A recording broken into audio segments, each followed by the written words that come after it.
എൻ്റെ ഭാരം കഴിഞ്ഞിട്ട്, എൻ്റെ സങ്കടം കഴിഞ്ഞിട്ട് ഞാൻ ആശ്വസിപ്പിക്കാവോ എന്ന് പറഞ്ഞാൽ ഈ ജന്മത്തെ നടക്കാൻ പോകുന്നില്ല. നമ്മുടെ കണ്ണുനീര് അതിൻ്റെ ഉപ്പുരസം കുടിച്ചിറക്കിക്കൊണ്ട് തന്നെ വേറൊരാളുടെ കണ്ണുനീര് തുടയ്ക്കാനുള്ള വിളിയാണ് ഈ മാമോദിസ തൊട്ടീന്ന് നമുക്ക് കിട്ടിയതെന്ന് മാത്രം ഞാൻ സ്നേഹത്തോടെ ഓർപ്പിക്കാം.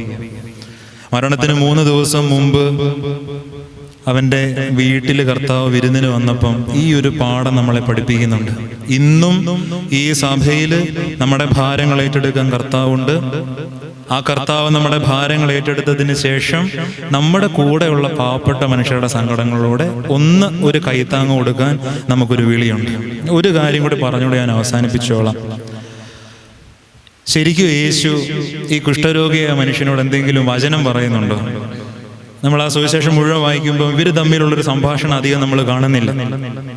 കുറച്ചങ്ങോട്ട് വായിച്ചു വരുമ്പോൾ നമ്മൾ കാണുന്നുണ്ട്, ഒരു പാപിനിയെന്ന് വിശേഷിപ്പിക്കപ്പെട്ട ഒരു സ്ത്രീ വന്ന് ഇവന്റെ കാല്